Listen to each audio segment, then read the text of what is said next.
Il disait que la loyauté était la seule richesse qu'un homme puisse emporter avec lui. À 88 ans, Alain Delon ne parle plus de cinéma, ni de gloire, mais de fidélité et de fierté, comme si toute une vie se résumait à quelques serments silencieux. Aujourd'hui, il rend hommage à Johnny Hallyday, l'ami rare, l'adversaire fraternel, le frère d'armes sans uniforme, deux géants, deux solitudes, deux mythes qui se reconnaissaient sans jamais se l'avouer complètement. Alain Delon a souvent été décrit comme froid, distant, inaccessible. Pourtant, quand il évoque Johnny, sa voix se brise légèrement. Comme si le souvenir résonnait plus fort que les mots. Johnny, c'était la fierté sauvage. Confia-t-il un jour, une fierté parfois dangereuse, toujours magnifique, qui brûlait comme une scène trop petite pour contenir l'énergie d'un seul homme. Delon, Louis, portait cette même intensité, mais comprimée, fermée, tenue comme un secret. Il n'avait pas besoin de longues phrases, un regard suffisait. Ils se sont croisés dans un pays où la célébrité est un jeu cruel. Les plateaux de télévision, les concerts gigantesques,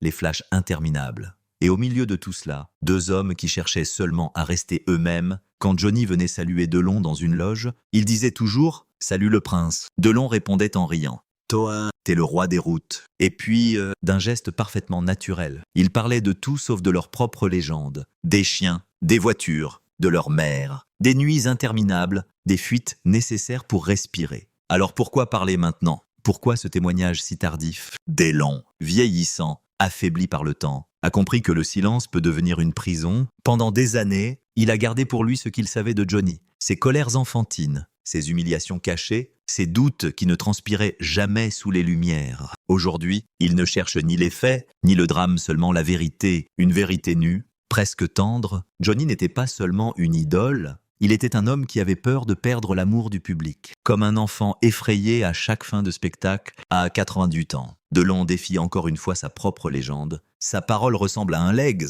un hommage qui n'est pas fait pour les journaux, mais pour la mémoire intime. Il raconte avec lenteur, parce que chaque phrase pèse lourd. Il veut que l'on comprenne que derrière la star mondiale, il y avait Jean-Philippe, et que derrière l'image glacée du samouraï, il y a un homme qui a pleuré ses amis. Il parle donc pour ne pas laisser l'oubli gagner. Pour que la fierté sauvage de Johnny survive aux albums, aux vinyles, aux mythes, pour que quelqu'un, quelque part, puisse dire « il se respectait ». Alors, comment tout a commencé entre eux? Quand deux destinées si différentes se sont-elles reconnues? Et pourquoi, après tant d'années de silence, Alain Delon décide-t-il enfin de révéler ce qu'il n'a jamais dit? On raconte souvent que les grandes amitiés naissent dans le bruit. Pour eux, ce fut l'inverse. Un couloir étroit, un silence inhabituel, une poignée de main trop franche pour être purement protocolaire. La première rencontre entre Alain Delon et Johnny Hallyday n'a pas eu lieu sous les projecteurs, mais hors champ, loin des caméras. C'était dans les années 60, à l'époque où Paris se réinventait en capitale électrique, où les jeunes se reconnaissaient dans une génération libre et où deux hommes, sans vraiment le savoir, allaient marquer plusieurs décennies de culture française. Delon sortait d'un tournage, il portait encore les traces d'un personnage sombre, mélangé à sa propre froideur naturelle. Johnny, lui, arrivait avec l'insouciance dangereuse des débuts de carrière, cette audace un peu naïve qui peut tout renverser. Il chantait déjà comme si sa vie en dépendait, avec une énergie qui surprenait les plus cyniques. Quand il croise le regard de Delon, quelque chose se fige. Il dira plus tard « Je voyais en lui une intensité qui ne faisait pas semblant ». Delon, Louis, ne dira rien. Il observe, salue et laisse un silence s'installer. Dans ce silence, Johnny comprend qu'il n'est pas face à une star, mais face à un homme qui choisit ses mots, comme d'autres choisissent leur combat. La rencontre aurait pu s'arrêter là. Deux trajectoires parallèles, deux univers presque opposés. Le cinéma façonné par la rigueur des maîtres européens, et le rock, brutal, instinctif, nourri à l'Amérique rêvée. Et pourtant, quelque chose d'invisible les rapproche. Ce n'était ni l'ambition, ni la réussite, c'était une forme de solitude. Une solitude de ceux qui occupent le centre sans jamais être au milieu des autres. Ils se reconnaissent dans une même fragilité cachée derrière l'assurance. Delon, en regardant Johnny s'éloigner ce jour-là, dit simplement à un ami « Ce gamin, il ira loin ». Comme une prédiction tranquille, lancée sans emphase, mais avec la certitude de ceux qui sentent avant de comprendre. Les années suivantes, ils se croisent régulièrement. Soirées privées, plateau télé, avant-première, coulissés de concerts trop bruyants. Toujours un clin d'œil, parfois une phrase « ça va, toi, on tient », rien de plus. Et pourtant, ces échanges minuscules construisent un lien, ils se parlent sans se raconter, mais chacun devine l'histoire de l'autre. Johnny admire Delon comme un modèle de contrôle absolu. Delon admire Johnny comme une explosion impossible à contenir. L'un rêve d'un calme qu'il ne trouve jamais, l'autre rêve du feu qu'il ne possède pas naturellement. Alors vient le soir qui scelle leur amitié. Un dîner, presque improvisé, chez un producteur commun, peu de monde, pas de photographe. La conversation glisse très vite hors des banalités. Johnny parle de son père, puis se tait brusquement, comme si le sujet venait d'ouvrir une porte trop intime. Delon ne pose pas de questions.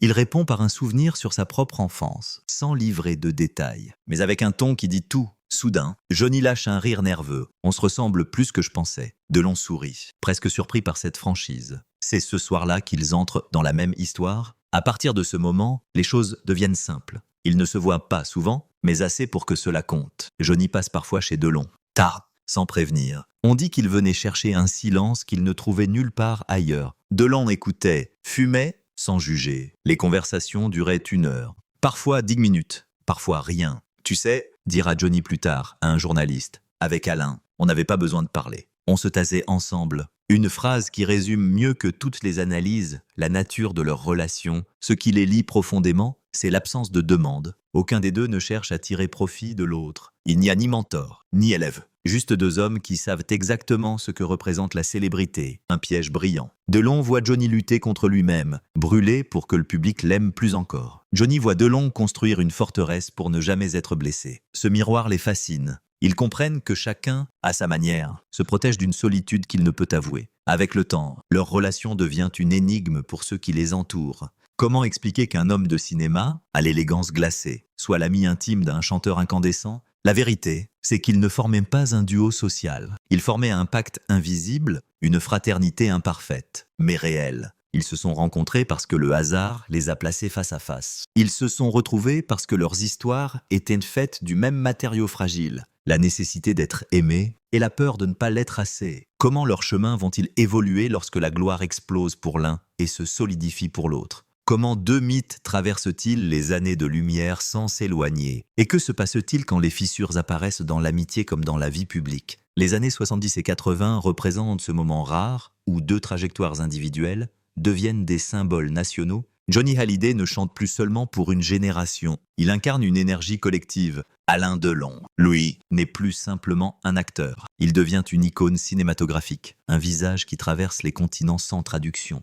Leur ascension parallèle crée une sorte de mouvement en miroir. L'un monte sur scène comme on entre en guerre, l'autre arrive à l'écran comme on délivre une vérité froide. Ensemble, ils incarnent 2 imaginaires français. La rockstar flamboyante et le héros silencieux. Le cinéma français, à cette époque, s'exporte. Le samouraï, Borsalino. Monsieur Klein, le cercle rouge forment un corpus de films où l'homme est une ligne pure, presque géométrique, face au chaos. Delon, avec ce jeu minimaliste, attire les regards du monde entier. Il ne parle pas beaucoup, mais chaque silence devient un geste. Sa froideur devient un langage. Pendant ce temps, Johnny, à Bercy, au Palais des Sports, en tournée permanente, fait vibrer une France qui se cherche. Il chante Elvis. Il chante le rock comme si c'était une promesse de liberté. Il brûle des micros, il déchire des costumes. Il transforme chaque concert en épreuve physique. Ils sont partout, mais se croisent comme 2 ombres. Les photographes adorent les réunir, mais leur rencontre reste brève. Ils partagent quelques soirées, certains dîners, parfois un couloir avant d'une émission.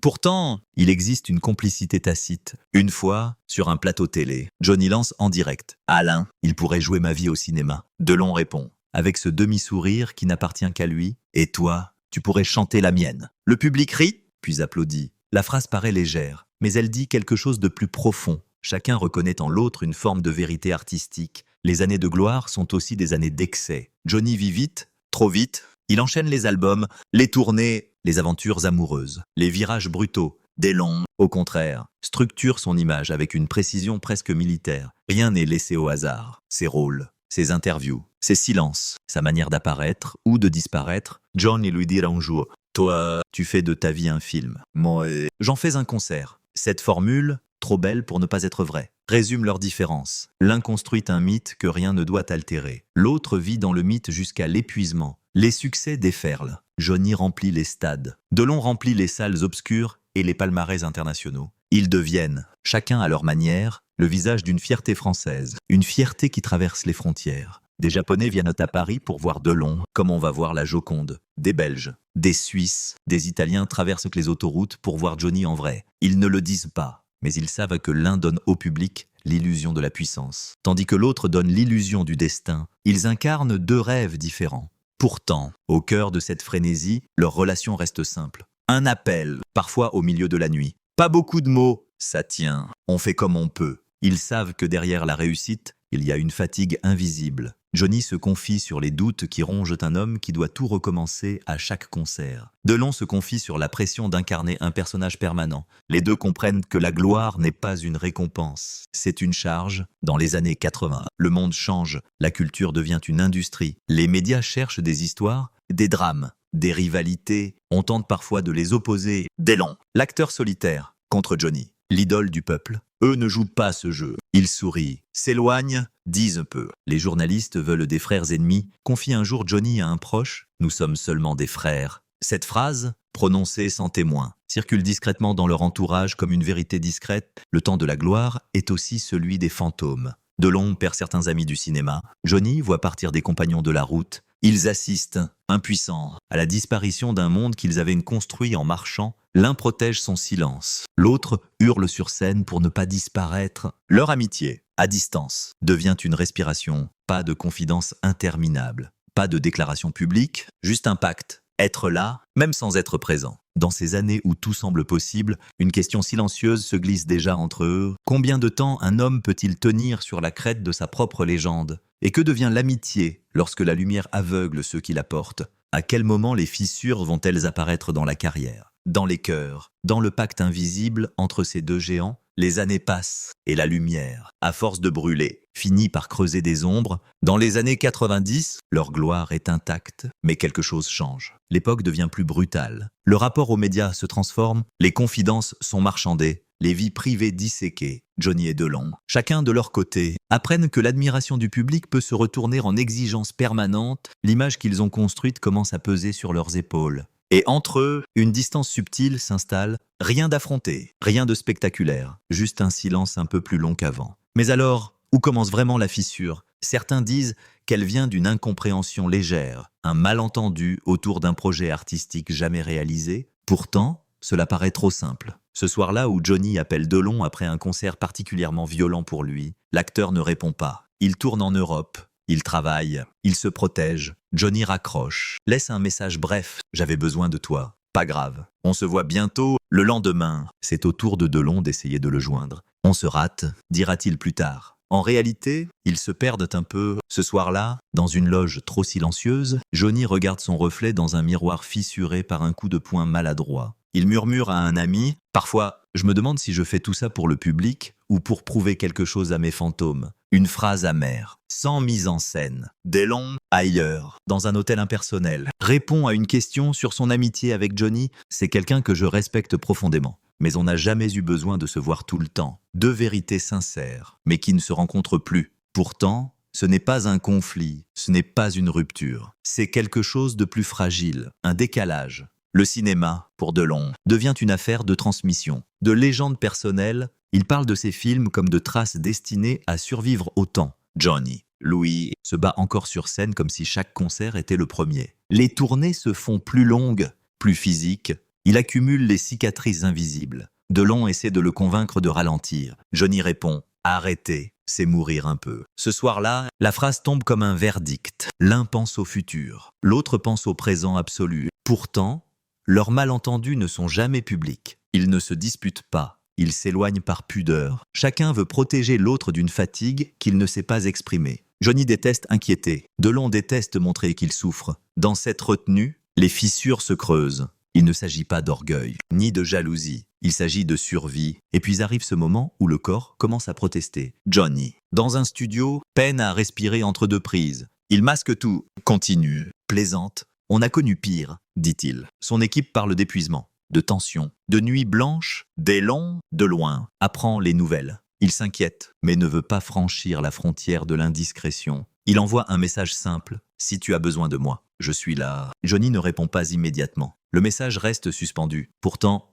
ce soir-là encore, quelque chose aurait pu se réparer. Quand Johnny décide d'appeler Delon, trop tard dans la nuit, l'acteur dort. Il rate la rencontre une deuxième fois. Ce qui devait être un échange devient un manque. 2 phrases, 2 silences, 2 regrets minuscules. Personne ne le saura. Mais c'est à partir de là que Delon commence à comprendre que l'amitié, si elle n'est pas nourrie, s'use comme un métal précieux. Dans les années 2000, les tabloïds inventent des rivalités absurdes. On parle d'ego, de jalousie, de deux rois dans un même royaume. Cela ne les fait pas rire. Johnny dira, il n'y a jamais eu de guerre, seulement des vies difficiles. Delon ajoutera, en aparté, les gens aiment imaginer des drames. Nous, on en vivait pour de vrai. Mais alors, pourquoi ne se parle-t-il pas davantage? Pourquoi ce silence, alors que les deux hommes savent ce qu'ils représentent l'un pour l'autre? La réponse tient peut-être dans leur caractère. Ils sont fiers, sauvagement fiers. Johnny, dans ses tournées, avance comme un soldat. Delon, dans ses choix artistiques, tient comme un général qui refuse de perdre la bataille de l'image. Personne ne veut exposer ses failles, personne ne veut apparaître fragile devant l'autre. Et c'est précisément cela qui les fragilise. Ce soir-là, un dîner organisé par un ami commun, ils se retrouvent enfin. Pas de tension, pas de reproche, juste une émotion presque maladroite. Johnny lance une phrase qui restera gravée. On a laissé le temps décider à notre place. Delon regarde longtemps son verre, puis répond. Le temps n'est pas un juge, c'est un voleur. Personne ne parle ensuite pendant quelques minutes. Tout est dit, les fissures. Finalement, ne sont pas des blessures visibles. Ce sont des regrets diffus, des occasions manquées. Une amitié qui ne s'est jamais brisée, mais qui a parfois glissé entre les doigts, parce que ceux qui s'aiment à travers la fierté ne demandent jamais « Aide-moi !» Alors comment affronter la tempête lorsque le corps cède, lorsque la maladie s'installe, lorsque la mort rôde autour des projecteurs? Que devient l'amitié dans le silence forcé de l'épreuve? Et qu'arrive-t-il lorsque les regrets deviennent des aveux tardifs? Il y a des moments où la vie intime force deux destins à se regarder sans masque. Pour Johnny, ce moment arrive brutalement. Une douleur persistante dans la poitrine, une fatigue anormale, des nuits où la respiration devient un combat. Les médecins parlent bas, utilisent des mots techniques, évoquent des risques. Johnny écoute, hoche la tête, refuse de comprendre. Sur scène, il continue à crier son rock comme si rien ne pouvait l'arrêter. Mais alors, le corps ne ment plus. Pourtant, il tente de tenir. Ce soir-là, dans une chambre d'hôpital, il murmure à un proche « Si je ne peux plus chanter, qui suis-je ?» Une question simple, presque enfantine, qui résume toute une vie d'excès et de lumière. La crise n'est pas seulement médicale, elle est émotionnelle. Les souvenirs remontent, les regrets aussi. Johnny pense à ceux qu'il a perdus sur la route, à ceux qu'il n'a pas assez étreints, à ceux qu'il a laissés derrière lui. Delon fait partie de ces visages silencieux. Il hésite à l'appeler. Fierté, poudre, peur de déranger. Pendant plusieurs jours, il garde le téléphone à portée de main, sans composer le numéro. « Je lui parlerai quand il ira mieux », dit-il à quelqu'un de proche. Pourtant, le temps n'attend pas. C'est à ce moment précis que l'histoire bascule. Un soir, alors que les nouvelles sur la santé de Johnny circulent dans toute la presse, Delon décide de se rendre à l'hôpital, sans annonce, sans protocole. Il traverse les couloirs, parle brièvement à l'équipe médicale. Attend quelques minutes, puis il entre, Johnny Dort.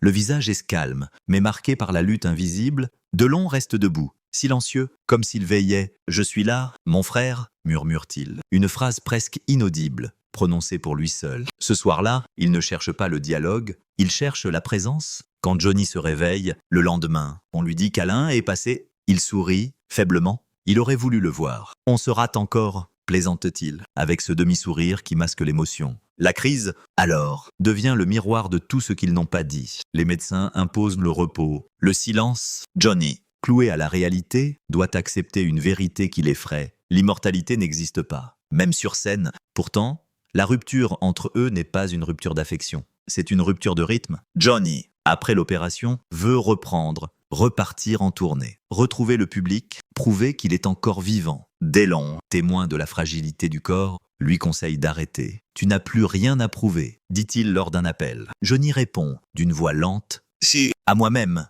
Cette phrase crée une fissure. Delon entend la folie magnifique de l'artiste, Johnny entend la sagesse glacée de l'acteur. Deux vérités sincères, mais incompatibles. Ce soir-là, Delon confie à un ami « C'est la seule guerre que je ne peux pas gagner pour lui ». Ce n'est pas une guerre contre quelqu'un, mais contre le besoin insatiable du public, contre l'ombre intérieure qui pousse Johnny à se brûler pour ne pas disparaître. Pourtant, Delon insiste, il lui écrit une lettre courte, presque sèche. « Restez, ne repars pas ?» Vivre vaut plus que la lumière. Johnny la garde sans répondre immédiatement. Il tourne la page, la relit plusieurs fois. Puis, il note au dos quelques mots. La lumière, c'est vivre. Il ne lui enverra jamais. Les scandales, Louis, arrivent quand les médias apprennent certains détails sur la maladie. les opérations, les complications. La presse s'empare de l'histoire comme d'un feuilleton. Les dates, les médecins, les interventions sont partout. Johnny souffre. D'élan se ferme. Il refuse les interviews, les déclarations publiques, les hommages précipités. On ne commente pas la douleur d'un ami,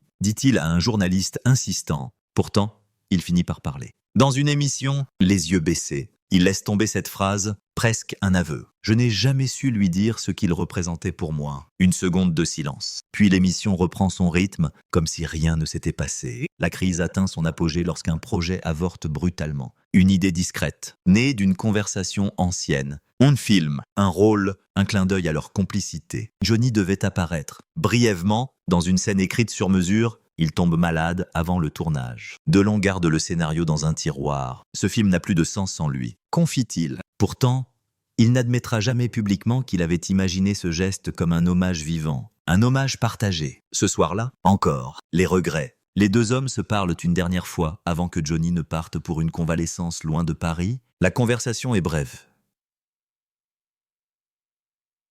Ne fais pas l'erreur de devenir fragile, dit Johnny. Delon répond, la vraie force, c'est de le reconnaître. Deux philosophies, deux armures. Ils se disent à bientôt, sans savoir que ce bientôt deviendra une éternité suspendue. La rupture n'est donc pas une séparation, c'est une tempête traversée seule, chacun de leur côté. Une épreuve où la fierté empêche les aveux, où l'amour silencieux devient un fardeau. On aurait dû se parler davantage, dira Delon bien plus tard, comme un verdict sur leur amitié. Ils se sont aimés dans le non-dit, et c'est le non-dit qui les a blessés. Alors, comment vivre après la tempête? Que reste-t-il des promesses quand l'un lutte pour survivre et l'autre pour transmettre? Quels mots peut-on encore prononcer quand il est trop tard pour se rattraper? Après la tempête, il reste rarement des certitudes, il reste des fragments, des gestes, des souvenirs qui prennent une densité nouvelle parce que le temps n'accorde plus de seconde chance. Lorsque Johnny quitte l'hôpital pour la première fois, il n'est plus le même homme. La voix est plus fragile, le souffle plus court. Mais le regard, Louis, reste dans cette tension entre le défi et la peur. Un journaliste lui demande, quelques semaines plus tard, « Vous pensez à ralentir ?» Johnny sourit, sans ironie. « Ralentir, c'est disparaître, je vais chanter tant que je respire. » Cette phrase, captée par les caméras, devient un mantra public. En privé, elle sonne comme un cri de survie.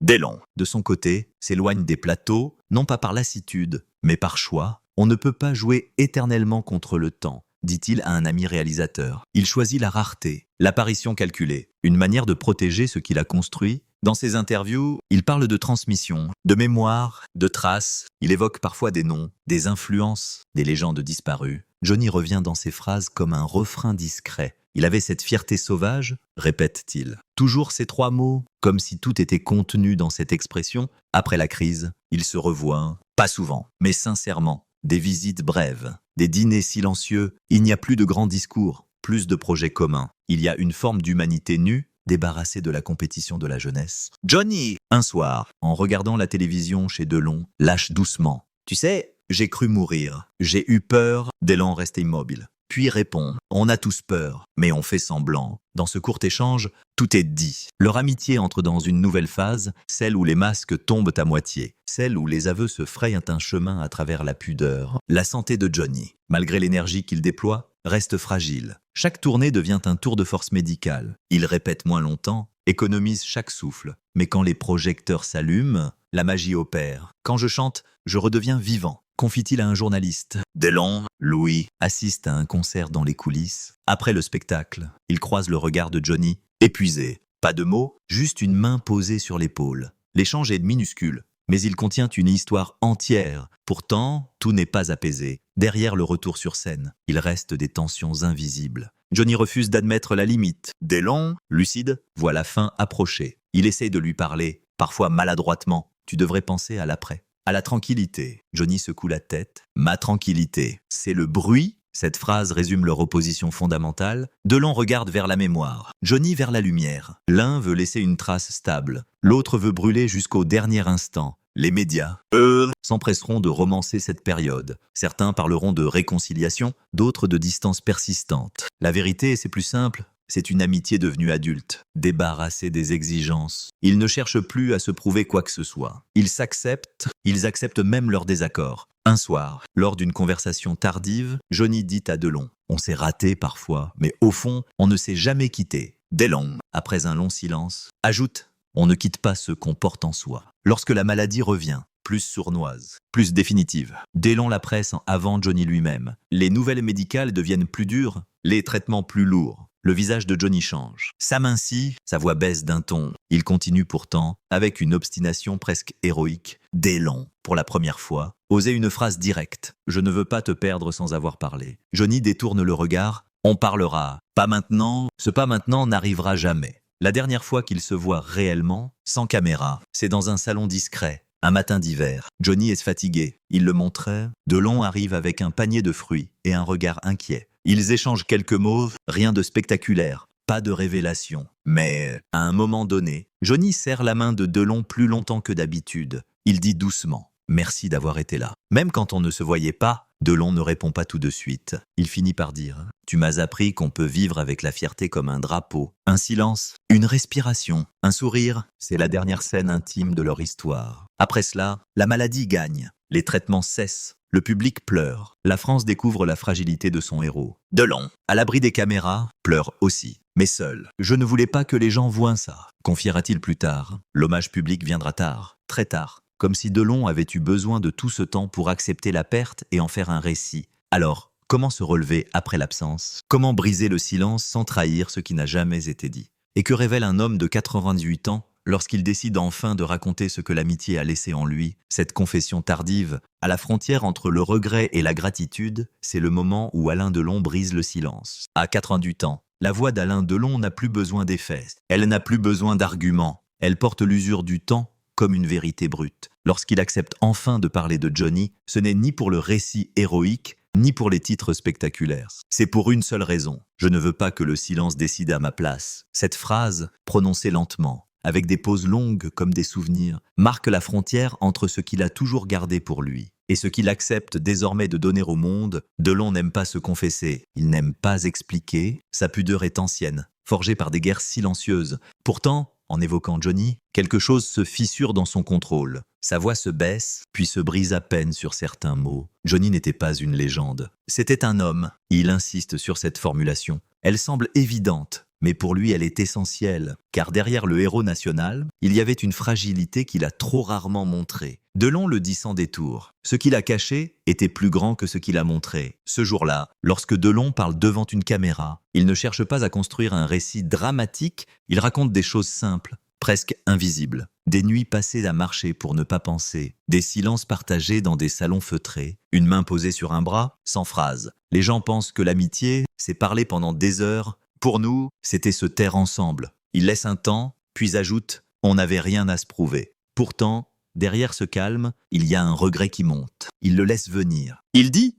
presque comme un aveu, « Je n'ai pas su lui dire que je l'aimais ». Cette phrase, coupante, tombe comme un verdict sur sa propre histoire. Ce n'est pas la déclaration d'un acteur cherchant le pathos. C'est un homme, devant sa propre fin, qui mesure ce qu'il n'a pas osé offrir. Delon explique qu'il a grandi dans un monde où l'on ne prononce pas ce genre de mots entre hommes, où l'affection se montre par les actes, par la loyauté, par la présence physique, pas par le langage. Mais alors, quand le temps s'accélère et s'efface, les mots manquent et ils deviennent soudain essentiels. Delon raconte alors un détail insignifiant pour les autres, mais immense pour lui. Un soir, après un concert, Johnny lui avait glissé un mot sur un bout de papier plié en 4, sans apparat. « Merci d'être là. Même quand tu n'es pas là », Delon l'a gardé dans son portefeuille pendant des années sans jamais le montrer. Ce soir-là, devant la caméra. Il le sort, le papier est usé, l'encre presque effacée. Il le pose devant lui, il dit simplement « Voilà Johnny ». Pas de longs commentaires, pas de dramatisation. Un objet, un silence,